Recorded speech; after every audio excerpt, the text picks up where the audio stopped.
Sir ಎಲ್ಲ ರೈತ ಬಾಂಧವರಿಗೂ GSP ಕಂಪ್ನಿಯಿಂದ ನಮಸ್ಕಾರಗಳು ರೀ. ನನ್ನ ಹೆಸರು ನಚಿಕೇತ್ ಅಂತ. ನಾವಿವತ್ತು ತಿಪ್ಪಣ್ಣ ಅನ್ನೋರು ಹೊಲ್ದಾಗಿದ್ದೀವಿ ರೀ. ತಿಪ್ಪಣ್ಣ ಅವರು ಅರಳಳ್ಳಿ ಊರಿನವರು. ಇವ್ರಿಗೆ ಕಿಡಿ ಸಮಸ್ಯೆ ಭಾಳ ಆಗಿತ್ತು.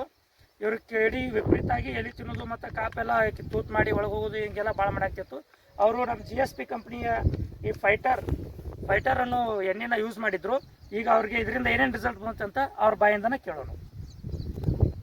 ನಮಗೆ ನೋಡ್ರಿ, ಇದು ರಬ್ಬಲ್ ಒಳಗೆ ಕಂಟ್ರೋಲ್ ಮಾಡಿರಿ. ಹಾಂ, ಹಸಿರು ಕಿಡಿ ಕಂಟ್ರೋಲ್ ಮಾಡಿದ್ರಿ.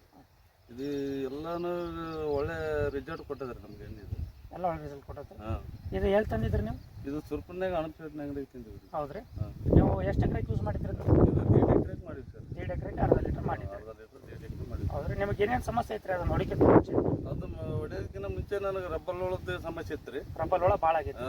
ರಬ್ಬಲ್ ಒಳ ಭಾಳ ಇತ್ತು ರೀ. ಹಸಿರು ಒಳ ಇತ್ತು ರೀ. ಹಾಂ, ಇದು ಹಸಿರು ಒಳನು ಕಂಟ್ರೋಲ್ ಮಾಡಿದ್ರಿ, ರಬ್ಬಲ್ ಒಳನು ಕಂಟ್ರೋಲ್ ಮಾಡಿದ್ರಿ. ಎರಡು ಕಂಟ್ರೋಲ್ ಮಾಡಿದ್ರಿ. ಈಗ ಹೊಡೆದು ಎಷ್ಟು ದಿವಸ ಆಯ್ತು ನೀವು? ಹೊಡೆದು 4 ದಿನ ಆಯ್ತು ರೀ. 4 ದಿನ ಆಯ್ತು. 4 ದಿನ ಆಯ್ತು ರೀ. ಒಂದು ಹುಳನೂ ಇಲ್ಲ? ಏನಿಲ್ಲ ಸರ್, ಒಂದು ಒಳ ಇಲ್ಲ, ರಬ್ಬಲ್ ಒಳ ಇಲ್ಲ, ಏನೇನಿಲ್ಲ ರೀ ಸರ್. ಎಲ್ಲ ಪೂರ್ತಿ ಕ್ಲಿಯರ್ ಐತ್ರಿ. ಈಗ ನಿಮ್ಮ ಮತ್ತೆ ಹತ್ತಿ ಬೆಳೆಗಾರರಿಗೆ ನೀವೇನು ಹೇಳಕ್ಕೆ ಇಷ್ಟಪಡ್ತೀರಿ? ಏನು ಹೇಳಕ್ಕೆ ಇಷ್ಟಪಡ್ತೀವಿ ಅಂದ್ರೆ ಸರ್, ಇದರಲ್ಲಿದ್ದು ನಮ್ಗೆ ಒಳ್ಳೆ ರಿಸಲ್ಟ್ ಆಗಿದೆ. ಹೊಡೆದಿನಿ ರೀ. ಈ ಇನ್ನೂ ಒಬ್ಬರು ರೈತರು ಹೊಡೆದ ಕೇಸಿ ಅದನ್ನು ನೋಡ್ಬೋದು ಸರ್. ಎಲ್ಲ ರಿಸಲ್ಟ್ ಚಲೋ ಐತೆ. ರಿಸಲ್ಟ್ ಚಲೋ ಇತ್ತು ಸರ್. ಉಪಯೋಗಿಸಕ್ಕೆ ಅನುಕೂಲವಾಗಿ ಉಪಯೋಗಿಸೋಕೆ ಅನುಕೂಲ ಇತ್ತು ಸರ್. ಹೌದ್ರಿ. ಹಾಂ, ಧನ್ಯವಾದಗಳು ಸರ್. ಹೌದು. ನಮಸ್ತೆ.